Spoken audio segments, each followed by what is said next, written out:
What's up, everybody? Thanks for coming out today. Who's got the first question? Start with Mr. Volkanovski, please. Alex, Yair, obviously a very dangerous opponent no matter who he's against, but a lot of people point to his last fight as a really special performance. They thought, okay, maybe he can trouble Alex. What did you see in that last performance? Anything special, or was it just the opponent that he was facing? Yeah, look, he looked great. He really did. As I said, he's got a lot of threats, and he looked great against Josh Emmett, but I'm not Josh Emmett. You know, I'm the champion of this division, and I'm going to show that Saturday night. And Alex, obviously his kicking game is what's most vaunted, as well as his creativity. I know you brought in some real high-level strikers, but what do you see? I mean, are there identifiable patterns in the way he attacks, or is it as unpredictable as it seems to be? Oh, it's definitely unpredictable. You're never going to get a Yair Rodríguez. You're never going to get someone that can emulate him perfectly. But you can get some of the best guys at ranges that do very similar things and just mix them training partners up and give you them looks. And again, training camp was perfect. I bring the right guys in for it, and very thankful for that. And I get to really show everyone the work we put in and what we're made of. Yair, if I could for you, please.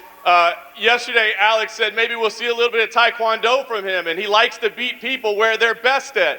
What do you think? Do you think there's any way he'll stand and try to trade with you on the feet, or was that just a little bit of gamesmanship? Bro, the guy is good. He's one of the greatest of all time. And I'm really happy to be facing this guy right here in front of me. It's a fucking honor, to be honest, bro.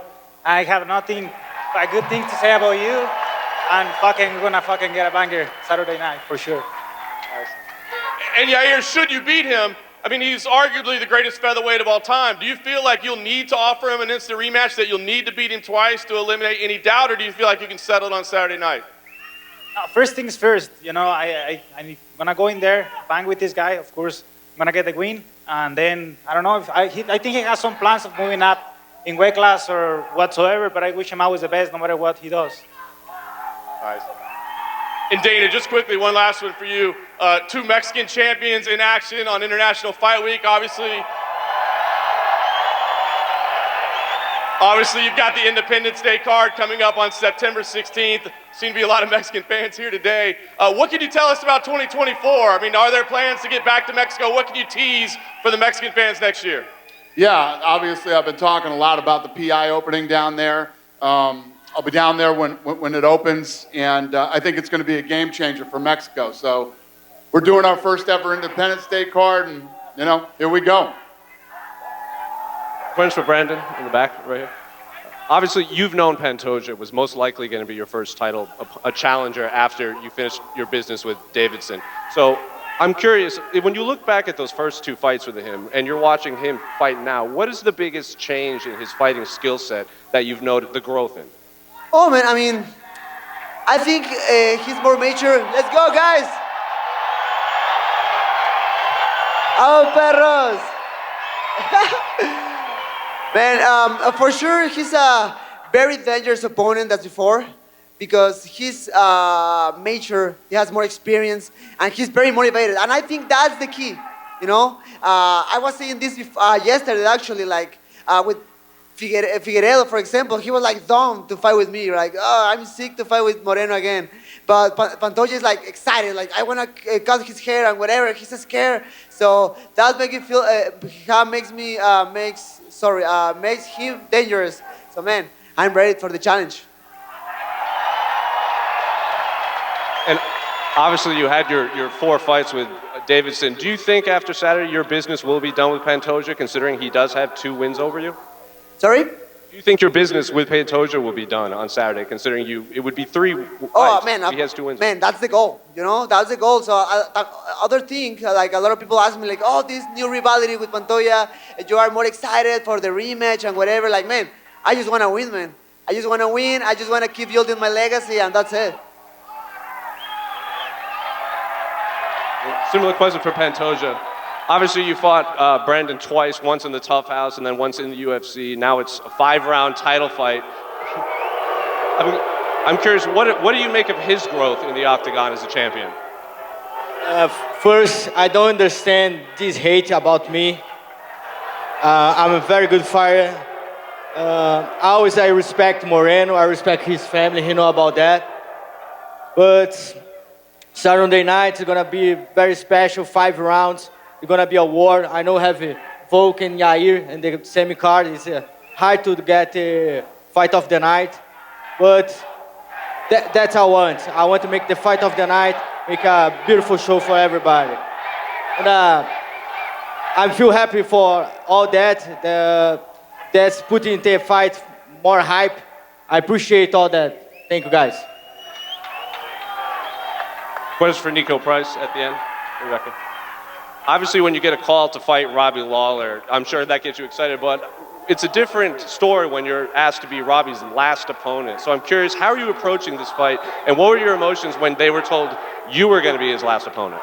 It's just a blessing, man. Like, when I saw the email, I was like, Robbie Lawler, I've been talking about fighting this guy since I was 18 years old and I got into this sport.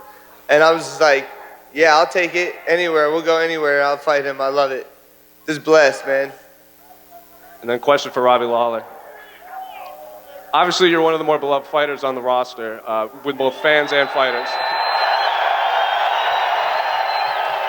So I'll just make it quick because I know you love press conferences. Is there any message you want to tell the fans that are here in attendance, considering this might be the last time they get to see you here?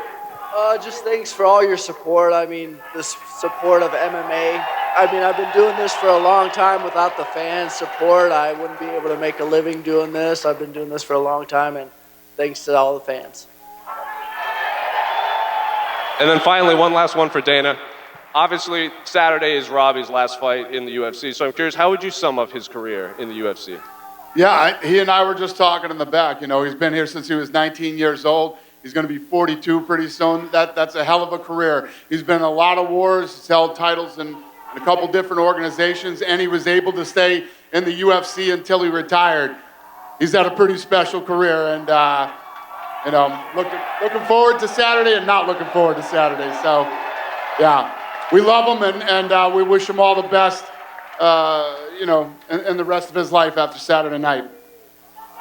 This question for Rob Whittaker.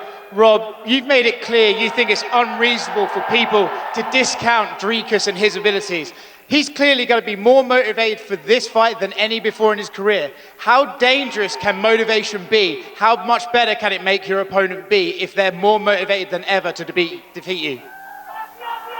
Mate, a man who has nothing to lose, who's been counted out, who's the underdog, would have to be one of the more dangerous things you can encounter. And I understand the threat and the gravity he's bringing, and I'm treating it with the respect it deserves. Because he referred to you there as a man with nothing to lose. I feel like yesterday you said you didn't believe that and you do have everything to lose. How do you feel about those comments? Yeah, absolutely. You know, fighting a guy like Robert Whittaker is...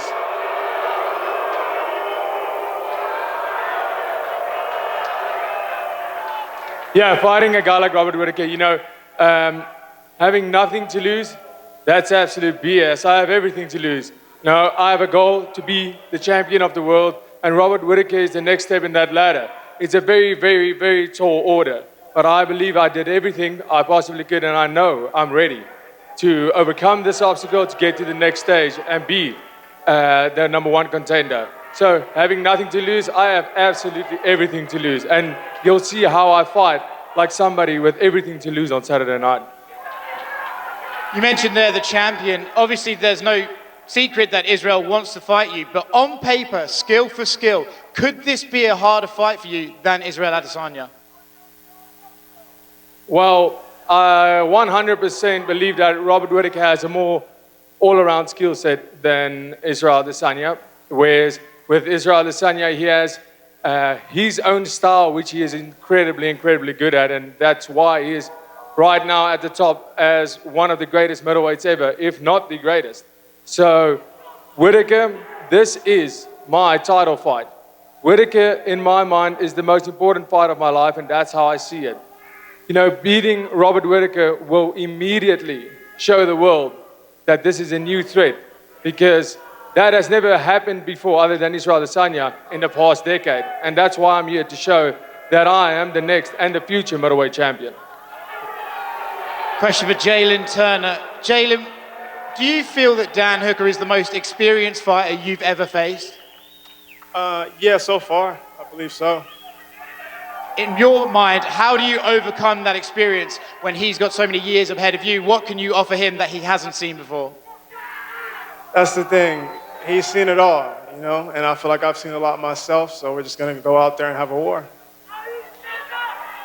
Dan, for you, you know, you've been around a little while. You've had a few fights at this stage. Is there anything you haven't seen in that octagon? Can Jalin surprise you on Saturday? Oh, definitely. He brings an interesting style. It's a new test, and he's like every accreditation he's got is well worth it. You know what I mean? Like it's everything. He's everything he's cracked up to be. So I'm just excited to get out there and test my skills. Saying that he's everything he's cracked up to be, then what would a win over him prove to you and yourself and the people watching where your ranking is in this division? It's like back in the mix, you know what I mean? It was the pandemic times weren't too kind to the old hangman, so I'm looking to get back into the mix. A win over Jalin Turner puts me back in contention. Question for Val. Val, you're coming in on short notice. How does it feel to be here competing on this card? It's like a dream, but at the same time, I'm excited to finally put my skills to work and show the world who I am. And you have a massive opportunity to play spoiler this Saturday, but what does it take for you to defeat someone like Nickal? Well, this is not my first rodeo. I'm going to go in there and fight this guy. I mean, this guy, you know, his wrestling doesn't scare me. I feel like I'm all around. You know, I feel like I'm a better fighter. You guys don't know me yet, but you guys will on Saturday. Bo, any response to that? I'm just glad you take the fight, man. So appreciate you stepping in on short notice. It means a lot to me because I put a long camp in, and thank you, bro. Appreciate it. Hell yeah, let's have a war, bro. Let's go. I don't know about a war, but something's gonna happen. I know something's gonna happen. I know that for sure. And Bo, you know, you said that people want to see you fail. Does that give you extra pressure when you have someone that comes in on short notice like Val? Does that give you extra pressure? I don't really feel any extra pressure. You know, I put a lot of pressure on myself to go out and perform. Of course, there's people that want to see me fail because I'm so new and I've got a lot of hype. But I think there are even more people that want to see me succeed and achieve my goals. So, yeah, you know, for me, it's just about competing to the best of my ability. And, you know, I have a great team, great coaches, and very grateful for everybody, grateful for the fans, and we're going to have an awesome fight on Saturday.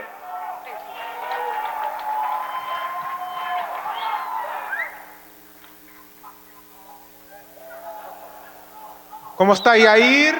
Brandon, en español, aquí hay muchos mexicanos que vinieron para Vegas. ¿Cómo se sienten ustedes que vinieron muchos mexicanos para apoyarte esta semana? How do you feel, Brandon and Yair, this week with so many Mexicans here to support you in Las Vegas? Dale, dale. Señores, pues nada, antes que nada, pues miles de gracias por venir por acá. Yo sé que hacen el esfuerzo y la verdad yo personalmente, y sé que hablo también por Yair, estoy muy contento de ver tantas pinches banderas mexicanas alrededor y quiero que igual se vea el pinche sábado, claro que sí. Thank you so much. I see all these flags. I know the effort that you put in here is awesome to see so many Mexican flags on Saturday. Let's do it. All right, my first question's for Yair.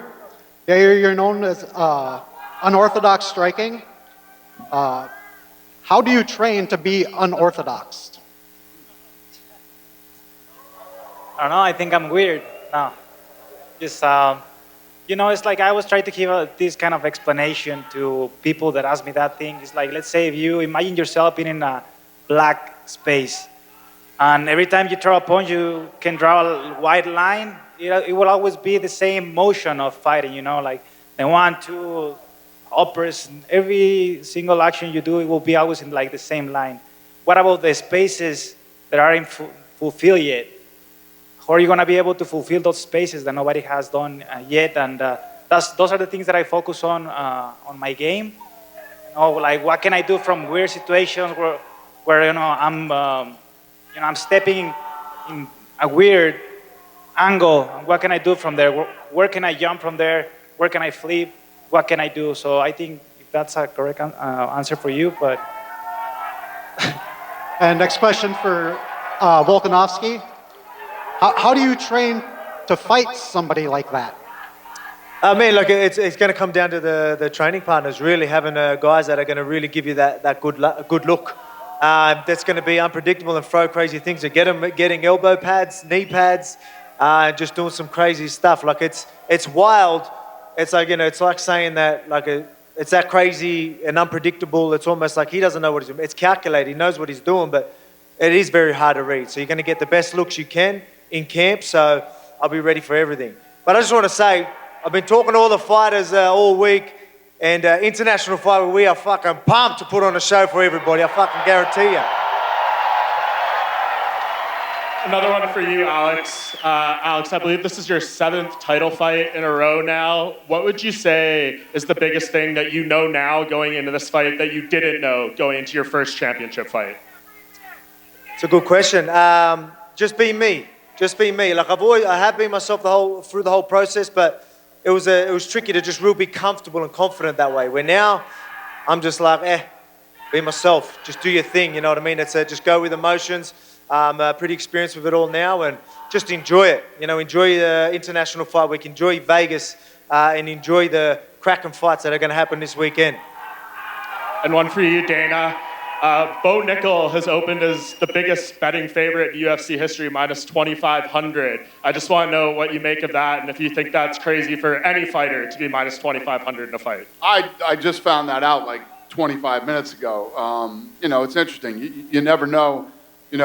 He's got a 100% finish rate, but he's facing a guy. 5 of his 7 wins have come by knockout, 3 in the first round, and this guy's coming in for a big opportunity. I love fights like this where guys step up and take opportunities on a week's notice. So we'll see. We'll find out on Saturday.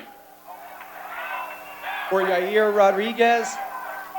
Yair, we know early in your career you were working with a sports psychologist. What did it take to get to the place where you felt that you had the championship mentality?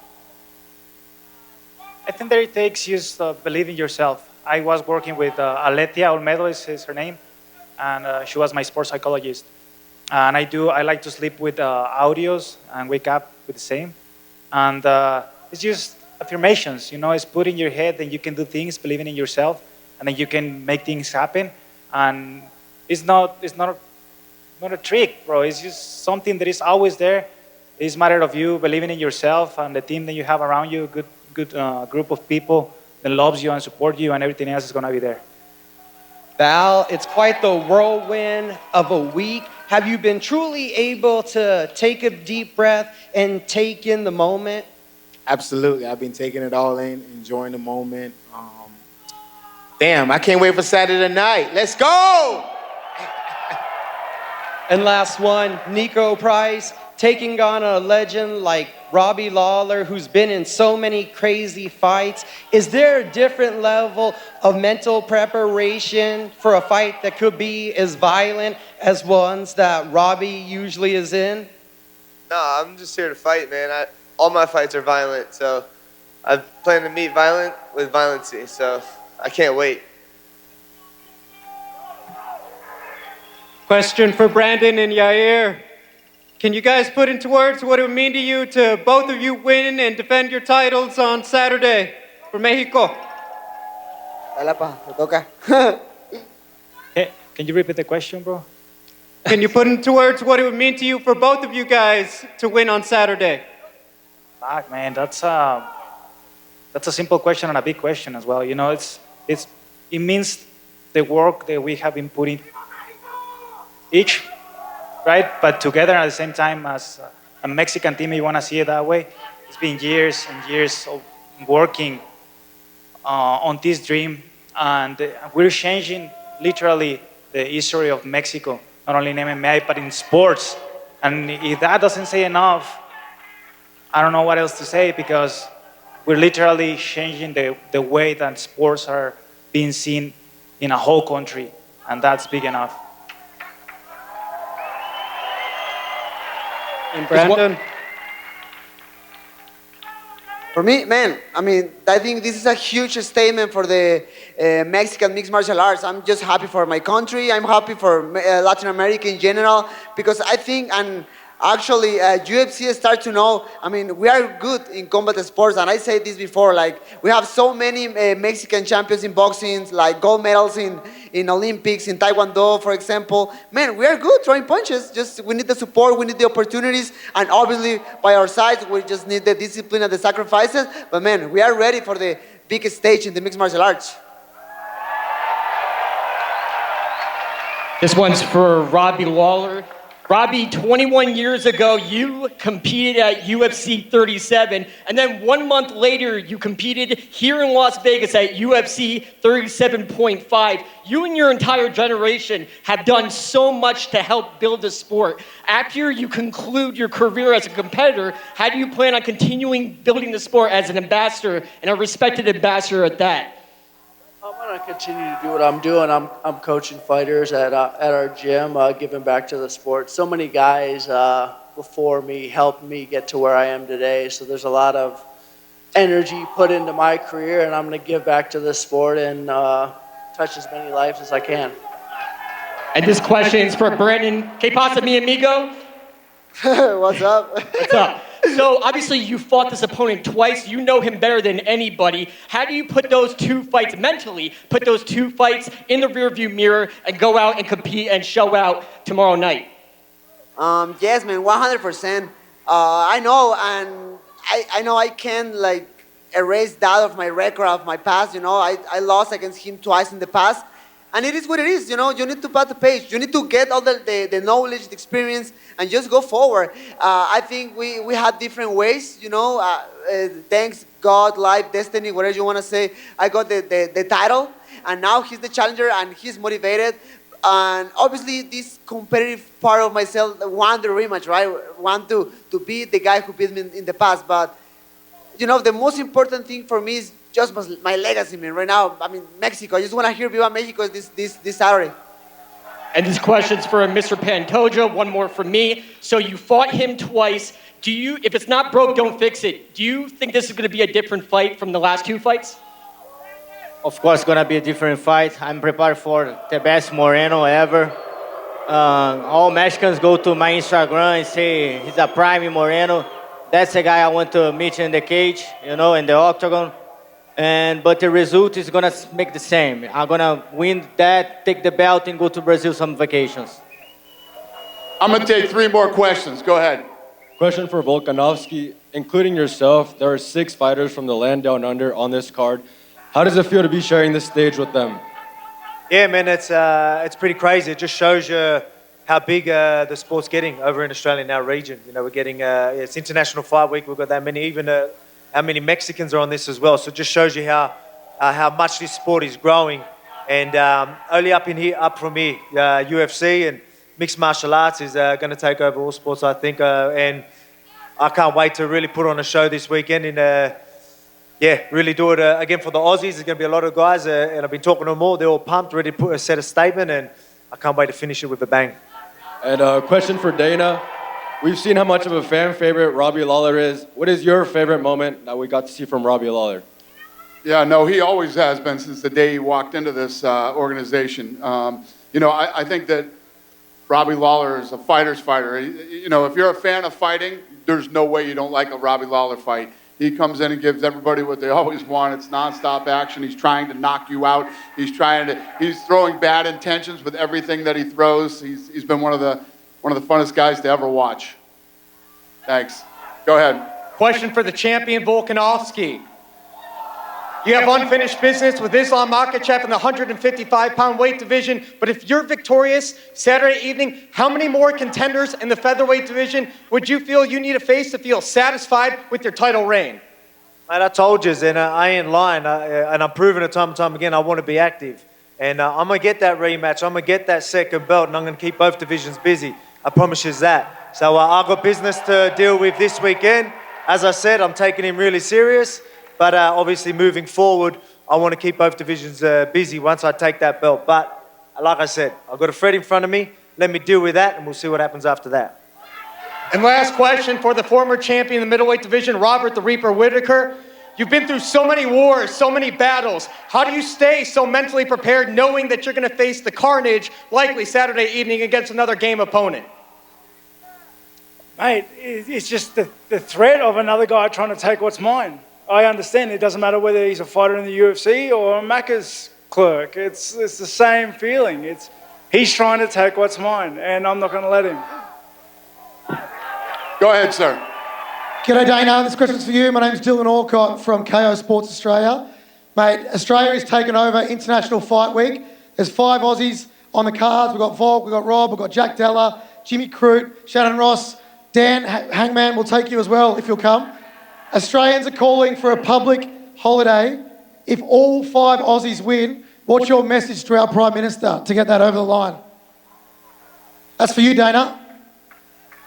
Yeah, you. Me? What's your message to our Prime Minister to get a public holiday if all 5 Australians win on the card? I don't think he gives a shit what I think, to be honest with you, but sounds good to me. No, I'll take it. Thank you, mate. We'll do one more. Go ahead. First question for Dana. It's International Fight Week, but really every week is International Fight Week for UFC. You've got fighters representing everywhere around the globe. But why Las Vegas? Why do you keep coming back having this event here in this city? Where else should I do it?